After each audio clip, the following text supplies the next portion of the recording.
दोस्तों, हर साल लाखों एस्पिरेंट्स यूपीपीसीएस का फॉर्म भरते हैं, लेकिन पेपर दे के आने के बाद सिर्फ एक ही बात बोलते हैं कि अब यूपीपीसीएस का पेपर अनप्रेडिक्टेबल हो गया है। और किसी को लगता है कि पेपर सिलेबस से बाहर आ गया और किसी को लगता है कि पेपर रैंडमली आने लगे। लेकिन सच क्या है? सच ये है कि कभी भी यूपीपीसीएस अपने क्वेश्चंस रैंडमली नहीं पूछता। इसके हर एक क्वेश्चन के पीछे एक पैटर्न होता है, एक एग्जामिनर का माइंडसेट होता है। और अगर आपने उस माइंडसेट को समझ लिया तो आपकी 50% स्टडी खुद ब खुद ईजी हो जाती है। अगर वो पैटर्न को समझने में गलती करते हो तो वो एक अटेम्प्ट और जुड़ जाता है।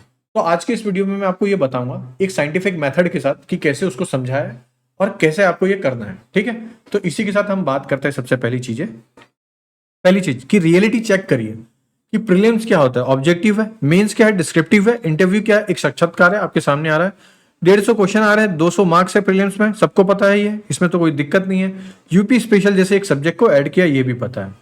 अब बात है कि व्हाट प्रेडिक्ट एक्चुअली मीन्स, कि भविष्यवाणी का वास्तविक अर्थ क्या होता है, कि मैं अब क्या प्रेडिक्ट करने के बारे में क्या बताना। पहली बात कि प्रोबेबिलिटी हम बताएंगे, ये नहीं मैं बोलूंगा कि यहीं से ही आएगा, मैं एक प्रोबेबिलिटी बताऊंगा कि हो सकता है यहां से आएगा, ये हमें करना है। टॉपिक वाइज वेटेज डिस्ट्रीब्यूशन बनाएंगे कि भाई 150 क्वेश्चन में से किसका क्वेश्चन सबसे ज्यादा पूछा जा रहा है, किस किस सब्जेक्ट का सबसे ज्यादा वेटेज, हम उस हिसाब से पढ़ेंगे। क्वेश्चन लिंक जो लिंकिंग हुड वो पहचानेंगे कि भाई कहां पे मल्टीपल स्टेटमेंट क्वेश्चन आ रहा है, कितने मैच वाले क्वेश्चन आ रहे हैं, कितने एप्लीकेशन बेस्ड क्वेश्चन आ रहे हैं, इसको हम देखेंगे। और हाई प्रोबेबिलिटी क्या बनती है, जैसे पंचायती राज है, स्टेट इलेक्शन कमीशन है, स्टेट लेजिस्लेटिव है, फिर इसके बाद स्टेट स्कीम्स है, सेंट्रल स्कीम्स है, ये सब चीज के बारे में देखेंगे। देखिए एसेंशियल डाटा क्या होता है। अब आपको पहचानना कैसे कि ये क्वेश्चन पेपर के क्वेश्चन कहां कहां से है। सबसे पहला 5 से 10 साल के क्वेश्चन पेपर को एनालाइज करिए बहुत अच्छे से, प्री के भी और मेंस के भी। सिर्फ प्री के मत करिए, सिर्फ ये सोच रहे हो कि आप प्री के एनालाइज करके निकाल लोगे तो आपसे बड़ा कोई मूर्ख नहीं है, बिलीव मी। इसलिए हमेशा 5 से 10 साल के क्वेश्चन जो प्रारंभिक और मुख्य परीक्षा है दोनों की एनालाइज करिए। फिर ऑफिशियल सिलेबस से पहला बात तो ऑफिशियल सिलेबस पे जाइए, देखिए कि ये क्वेश्चन कौन से पॉइंट से आ रहा है, ये क्वेश्चन कहां से आ रहा है, पहली चीज तो ये है। फिर उसके बाद क्या करना है, जो रिसेंट का पेपर है उसमें देखिए क्या चेंजेस देखने मिली है। अगर आप फॉर एग्जांपल के लिए अगर आप 2017 का पेपर एनालाइज कर रहे हो, 2017 से लेके 2023 तक एनालाइज कर रहे हो, अब इसके बाद देखिए 2024 में क्या चेंजेस आई है। ये सबको कंपेयर करने के बाद देखिए आपको खुद में खुद एक पैटर्न पकड़ में आएगा और उसके बाद 2025 के लिए एक जजमेंट तैयार करिएगा। फिर वहां पे आपको दिखेगा और 2026 के लिए आपका एक पेपर तैयार हो जाएगा। बिलीव में इस तरीके से करना है बस। तो 6 स्टेप होता है, कभी भी अगर आपको पेपर प्रेडिक्ट करना है तो 6 स्टेप होता है। बहुत ध्यान से सुनिएगा, अगर एक भी चीज मिस हो गई ना तो फिर 1 साल और लग जाएगा। पहला कि स्कोप देखिए, सेट करिए एक टाइम फ्रेम कि मुझे n ईयर्स के क्वेश्चन पेपर को एनालाइज करना है। फॉर एग्जांपल 5 से 10 ईयर के क्वेश्चन पेपर को एनालाइज करना है। लेकिन कैसे करना है, अभी 2025 का हुआ, 2025 से लेके पूरे 5 साल तक 2020 तक करिए पूरा। ये 5 साल के एनालाइज करना, बहुत अच्छे से एनालाइज करना है, पहला ये है। दूसरा क्या करना है, एक कोड बुक तैयार करनी है मुझे, ठीक है। तो कोड बुक क्रिएट डिस्टिंक्ट जो एनालिटिकल लेबल्स है कि आप देखिए आपने एक पेपर एनालाइज किया, अब देखिए आपने उसमें क्या क्या सीखा। जो जो भी आपने सीखा होगा ना उस बुक में लिखिए कि मैंने इस क्वेश्चन में ये चीज सीखी, ये क्वेश्चन में ये चीज सीखी। हो सकता है आपने ये सीख लिया हो कि भाई बी और सी में जब भी फंस रहा है बी करेक्ट हो जाए। जो भी आप सीख रहे हो उस टाइम पे एक कोड बुक में वो पूरा नोट डाउन करो। 100 पेज की या 50 पेज की बुक होनी चाहिए, उसमें नोट डाउन करो कि मैंने ये चीजें सीखी पूरे 5 साल के क्वेश्चन पेपर में, कि हिस्ट्री से ऐसे क्वेश्चन आ रहा है, ज्योग्राफी से ऐसे आ रहा है, वगैरह वगैरह।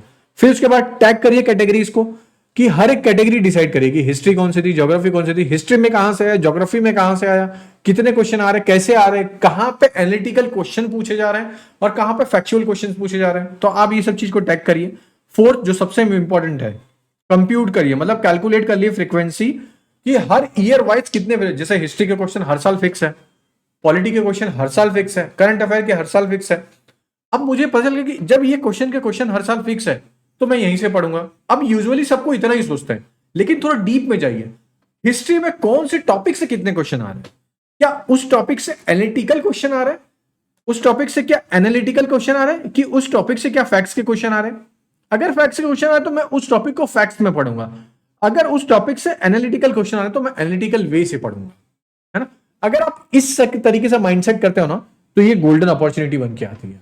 फिफ्थ क्या है, फिर हाइपोथेसिस है कि आप टेस्ट दोगे, टॉपिक को एनालाइज करोगे, सब कुछ कर लिए, अब आप एक हाइपोथेसिस बनाओ कि वैलिड टेस्ट प्रेडिक्शन लगाओगे कि हो सकता है इस बार इससे क्वेश्चन होगा। अब बिलीव मी, अगर आपने कोई भी प्रीवियस ईयर क्वेश्चन पेपर को, कम से कम 10 साल के क्वेश्चन पेपर को अगर आपने 10 बार लगा लिया ना, मैं इस चीज की मैं गारंटी लेता हूं, आप जब यूपीपीसीएस का पेपर देने जाओगे ना 2026 का, उसमें से 40 to 50% क्वेश्चन है ना जो आपने प्रेडिक्ट किया वो दिखेंगे, डेफिनेटली दिखेंगे, इस चीज की मैं गारंटी लेता हूं। फिर कोड बुक कैसे रहना चाहिए, पैटर्न कैसा रहना चाहिए, विद टेक केयर। पहली चीज, कोड बुक में क्या रहनी चाहिए, ईयर और पेपर वाइज जो भी आपने लिखा है, क्वेश्चन नंबर के साथ आप लिखिए कि आपने क्या टॉपिक फाइंड आउट किया है। ये प्री के लिए नहीं, ये मेंस के लिए भी है। पॉलिटी और हिस्ट्री और यूपीजी के एक्सेट्रा ये सब मेंशन करिए, हर एक के लिए अलग अलग 3-3 10-10 पेज के बना लीजिए। सब टॉपिक वाइज, जैसे रिवर्स सिस्टम आ रहा है यूपी का, तो अब रिवर्स सिस्टम इंडिया का बात किया, उसमें यूपी का भी पूछ लिया है, तो आप वो हेडिंग डालिए। होता है ना कभी कभार मैच द फॉलोइंग में रिवर्स सिस्टम तो आया है, सब रिवर्स सिस्टम पूछा है, अब इसमें से इंडिया के 3 पूछा है, एक यूपी के पूछा है, तो उसको नोट डाउन करिए, उसको बताइए। फिर उसके बाद सोर्स डिसाइड करिए कि स्टैटिक से आ रहा है, करंट अफेयर से आ रहा है, कि एनालिटिकल आ रहा है, कौन से मंथ से आ रहा है, क्या इस नदी का नाम इस मंथ में था क्या, इस 6 मंथ के अंदर। स्टैटिक को भी करंट अफेयर के साथ कनेक्ट करिए, अगर था तो अब जब भी आप पढ़ोगे करंट अफेयर के मैगजीन, तो कोशिश करिए कि 6 से 7 महीने के जितने भी फैक्ट्स होंगे ना, उस फैक्ट्स को अपने स्टडी के साथ कनेक्ट करिए, रिजल्ट आपको दिखना चालू हो जाएगा। लाइव टेक एग्जांपल क्या है, पहला टॉपिक जैसे पॉलिटी है, उसका टॉप सब टॉपिक क्या है, पंचायती राज है, ग्राम सभा है।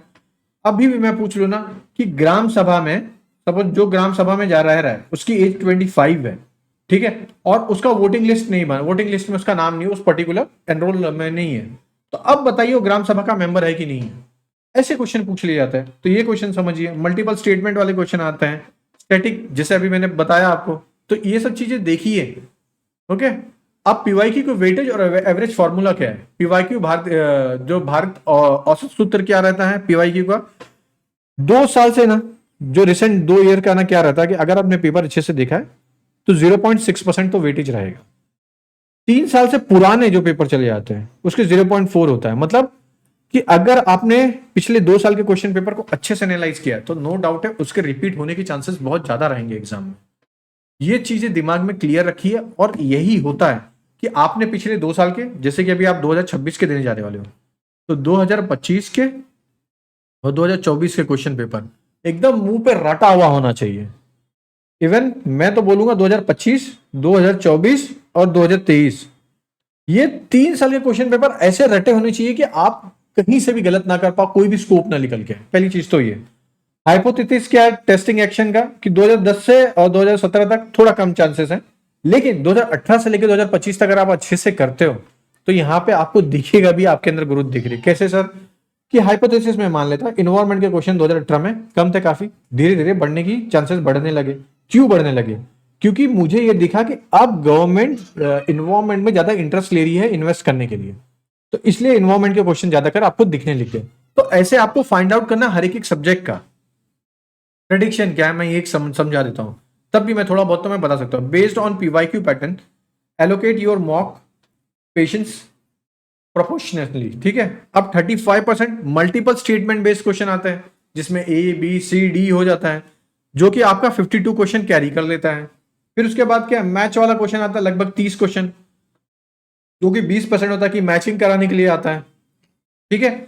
अब उसके बाद क्रोनोलॉजी वाले क्वेश्चन आते हैं, लगभग 10% आते हैं, 15 क्वेश्चन आते हैं। और एप्लीकेशन बेस्ड एमसीक्यू आती है जिसमें 20% आता है, और डायरेक्ट फैक्चुअल क्वेश्चन आता है 15%। तो आप यहां पे देख रहे हो, अब आपको यहां पे 2 चीज सबसे पहले नोटिस करनी है। पहली 35%, 20%, लगभग आपके 82 क्वेश्चन सिर्फ यहीं से आ जा रहे हैं। और इजी मैं पार्ट बता रहा हूं, ध्यान से सुनिएगा, अगर ये मिस हो गया ना तो 1 साल आपका बचा है, फिर आप आइएगा अगले साल, ठीक है। अब देखिए यहां पे मैच द कॉलम लिखा है, ये सबसे इजी होता है, और एक क्रोनोलॉजी सबसे इजी होता है। मतलब आपको 30% क्वेश्चन सिर्फ आप बैठे बैठे इजीली निकाल सकते हो, इतना इजी होता है ये। सिर्फ इस पे प्रैक्टिस करनी है बस। इतना अच्छे से मैंने आपके लिए एक आपके रिक्वेस्ट पे मैंने ये वीडियो लाया, प्रेडिक्ट करने का तरीका मैंने बता दिया है। इवेंट तो कुछ तक हद तक तो कर भी दिया है। जैसे पॉलिटी से 20% क्वेश्चन आ रहा है, 18% हिस्ट्री से आ रहा है, 18% करंट अफेयर से आ रहा है, 12% 18 क्वेश्चन है, फिर 12%। अब ये मैंने ऐसे क्यों लिखा है, क्यों, मैं इसलिए बताना चाह रहा हूं आपको कि मैं एक वेटेज बता रहा हूं, ऑन एन एवरेज तो इतना तो आ ही जाता है। तो मुझे ये पता चल गया 20% कहां से आ रहा है पॉलिटी से, मतलब मेरा पॉलिटी में एक भी क्वेश्चन नहीं गलत होना चाहिए, इस लेवल पे लेके जाना है। करंट अफेयर में और हिस्ट्री में स्पेसिफिकली मॉडर्न हिस्ट्री से एक भी क्वेश्चन नहीं गलत होना चाहिए। इस तरीके से मुझे पढ़ना है। एग्जामिनर का माइंडसेट क्या होता है, फॉर एग्जाम्पल के लिए मैं पॉलिटी लेता हूं 20%, वो क्या करेगा, एक तो पहला तो कॉन्स्टेंटली हाई हाई रहा है, ये तो हमेशा 18 से 22% तक रहेगा ये।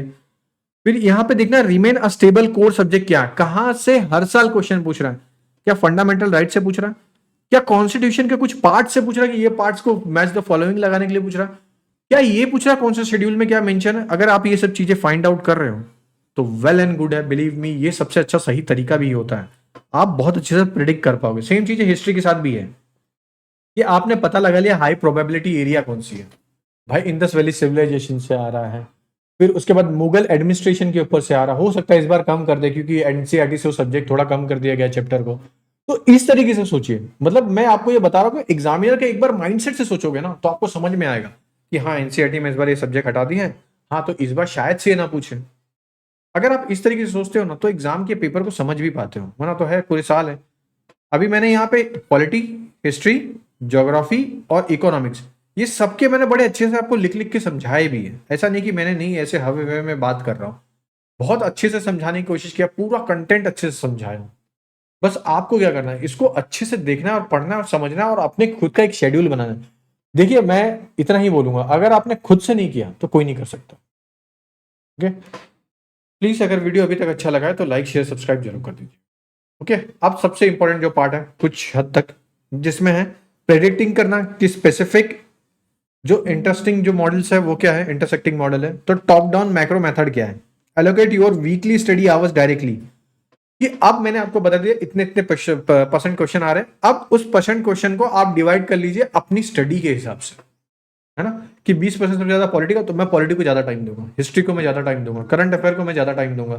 तो इससे क्या होगा, आपका एक टाइम एलोकेशन होगा। और ये कब बेनिफिट करेगा, जब आपके एग्जाम को लास्ट डे में कुछ 30 दिन बचा, 40 दिन बचा, तब उस टाइम पे ये जैसे कि मैं समझा रहा हूं अच्छे से तभी समझ में भी आएगा।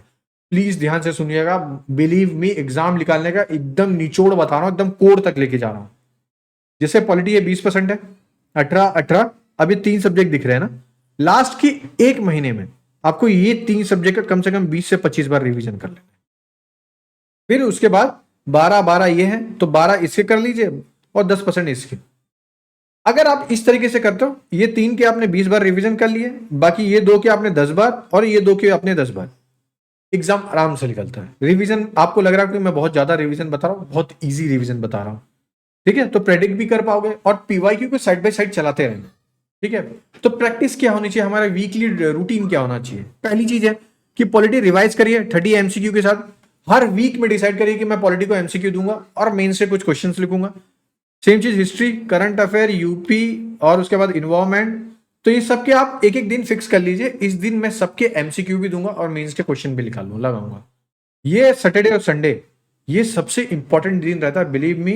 सैटरडे को आप फुल मॉक दीजिए और संडे को आप मेंस का फुल आंसर राइटिंग करिए। एटलीस्ट कम से कम तो ट्राई करिए, 1 से 2 कर रही और करिए इतना इतना तो नहीं करोगे तो कोई और कर रहा है मेहनत, आपकी सीट लेके जाएगा वो।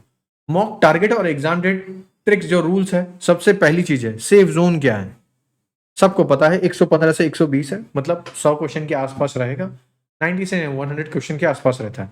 ये आपका सेफ जोन तभी पार होगा ना जब आपने माइक्रो लेवल पे एनालाइज किया हर एक सब्जेक्ट को, तभी ये एक सेफ जोन में जाएगा। तो मल्टीपल स्टेटमेंट वाले, मैच वाले और एप्लीकेशन एमसीक्यू वाले और नेगेटिव रूल, अगर आपने इन चारों चीजों पे काम कर लिया, आपके वारे नहीं आ रहे, घर पे खुशी खुशी बता पाओगे कि मेरा एग्जाम इस बार निकल रहा है। अब रेड फ्लैग क्या है कि प्रेडिक्शन कैन ब्रेक डाउन, कि हो सकता है भविष्यवाणी विफल भी हो जाए, हो सकता है कि कुछ चीजें आए भी ना, हो सकता है कि आपने इस बार बहुत सारी चीजें सोच के गए, पेपर पलट गया, लेकिन बिलीव में अगर पेपर नहीं पलटा तो आप पास हो जाओगे, और पेपर पलट भी गया तो भी मैं इस चीज की गारंटी देता हूं 20 से 30% तब भी आपका प्रेडिक्ट किया हुआ चीज आएगा ही आएगा। एग्जामिनर ये करता ही करता है, बिलीव मी, मैं इतनी बार क्लियर किया हूं तो उसके पीछे कुछ रीजन है, इसलिए मैं समझा भी रहा हूं। तो अभी आपको जाके चेकलिस्ट अपने घर पे जाके बनानी है, पहला कलेक्ट करना है लास्ट 5 to 10 ईयर्स के क्वेश्चन पेपर, कोड बुक बनानी है, फिर उसके बाद देखना है उसके अंदर एक एक चीजें कंप्यूट करिए, प्रैक्टिस करिए, अब मॉक टेस्ट को लास्ट तक देते रहिए। अब आपको ये वीक करना है, ये वीक करने के बाद सिर्फ आपको इतना करना है, अगर आप चाहते हो एग्जाम क्लियर हो तो आपको सिर्फ इतना करना है, इस चैनल को सब्सक्राइब करना है। और दूसरा, जिसने भी एक एक हफ्ते का ये बनाता है ना, तो वो आए टेलीग्राम पे मुझे पर्सनली इसका फोटो खींच के भेजे कि मैंने सर ये बनाया है। बिलीव मी, मैं आपको एक ऐसा ग्रुप बना के दूंगा जिसमें 20 से 25 या अगर आपका अच्छा सपोर्ट रहा, हजारों बच्चे भी आ गए, 100 बच्चे भी आ गए, तो मैं एक ऐसा ग्रुप बनाऊंगा ना, जिस ग्रुप में आप सब अपना एक साथ में शेयर करोगे। और मैं इस चीज की गारंटी लेता हूं, लिमिटेड लोगों को लूंगा तो उस लिमिटेड में से 90% लोगों का प्रीलिम्स में निकालने की गारंटी लूंगा। ठीक है, बस आपको इतना करना है कि इस वीडियो को सपोर्ट करिए, क्योंकि जितने ज्यादा लोग तक जाएगा उतने ज्यादा अच्छे स्टूडेंट जुड़ेंगे, तो उतना ज्यादा आपके लिए अच्छा होगा। ये मेरी तरफ से इनिशिएटिव है, फ्री में है और मैं सबकी मदद करना चाह रहा हूं। ओके दोस्तों, बस अभी के लिए इतना ही है, बाकी चलिए, जय हिंद।